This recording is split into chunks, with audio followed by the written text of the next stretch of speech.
Welcome to this week's episode of Art Talk Tuesdays. As you can see, I have two pieces up this week. That's because they are part of a series. The series is entitled Black Coffee, in which I created 7 works. These are the only 2 of the 7 that I have left. Even the prints of those seem to sell pretty regularly. People seem to like them. However, I still do have these 2 originals. I consider these works very important to me in terms of just my own personal work, because I was working on these in between working on another series of works, and I was kind of using these works as something a little lighter and a little more fun to work out some of the techniques that I wanted to use for the other series, which I consider to be much larger and much more significant in terms of the overall alignment with my artistic ethos and the way that I want to present myself as an artist in the world. So, having said that, we're going to jump right in. I'm going to talk about piece number 1 first. This is Black Coffee number 1. It's actually number 1B, because I created an initial Black Coffee piece and it was in pastel, and someone saw it the next day and they bought it.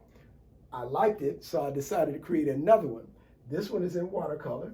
Approximate size is a 10 by 20 with the mat. It is not framed, but I could get it framed for you if you decided you wanted it. Like I said, watercolor piece. When I'm talking about in terms of technique here with this piece is that I was doing something in terms of working things out. I kind of like to have some areas of the piece that are more flat and more just kind of less developed, and then some other things that I render a little bit more highly. I don't do any more realistic or hyper-realistic drawing just because I just don't feel like it's necessary. If you want to do that, you want something hyper realistic, you might as well just take a photograph. And that's just my opinion as an artist, but this is the way I create. So I try to move in and out and weave in and out, because you're looking at the surface, which has an integrity of its own, which I think should be honored and should be presented in the work. But you also have this window that you're creating into and out of form. So that's kind of what we're playing with here. As you can see, this downward issue here, we have the cup, and we're looking at downward angle, so it's kind of tilted up towards you, looking down into it. This is a more realistic rendering of a cup. Did a little bit more, took some liberties with this shadow here to kind of create some emphasis over this way. And then we have this kind of bubbling up, this kind of just meandering of what we would consider steam or vapor. And then inside of that is the face here. You can see this face being outlined here, and this face is just kind of what I want to reflect as the spirit of the coffee bean, or the spirit of the bean wafting up. If you've ever had a good strong cup of coffee, some of you will exactly know what I'm talking about. That sense of just smelling that deep aroma and feeling it's kind of almost a spiritual experience first thing in the morning to have a good strong cup of coffee. So I wanted to capture that in this image. Also wanted to keep the background very simple. Didn't want anything to kind of disrupt this kind of meandering pattern here, which I left kind of ragged on purpose. I wanted this to be more graphic, as you can see. As I said, I like to do that push and pull. So we have a very realistic, more three-dimensional rendering down here. And then all of a sudden we go to this very more flat kind of graphic, and then just a black background, because I wanted to push the background back to bring out the steam coming up. So I wanted to play with that notion there. So that's what we have with this piece. Black Coffee number 4.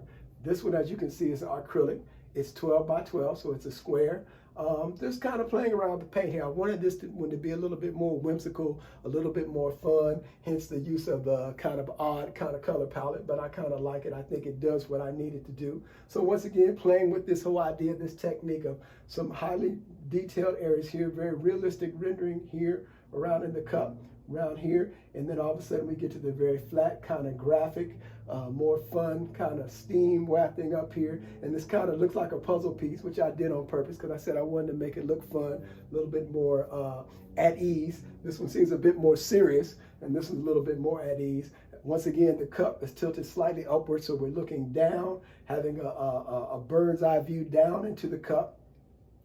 Nice brown, deep, rich coffee here. The spirit kind of bubbling up, more fun, whimsical, kind of almost like a genie type of thing, which I wanted to play around with. And then just some elements, some really light elements here that I like to play around with, some really, really blights, just to kind of bring the palette out. Use the flat blue here to kind of just drop this back just a little bit, and then with the red border around it, it pushes forward. So you still get that sense that you're looking down, not only looking down on the cup, but you're looking down into this picture plane or into this space but it pops back out because of this very flat graphic image here. So that's kind of what I'm doing with these two pieces. This piece, like I said, is 10 by 20. It's valued at $400. This one is 12 by 12. It's acrylic. It's valued at $650. This one is on my website. This one is not. So if you have any interest in this one, you have to DM me or contact me directly, shoot me an email, and we can work something out. If you decide you want it framed, I can do that for you as well. This piece, as you can see, is framed and ready to go. Thank you for tuning in. Be well.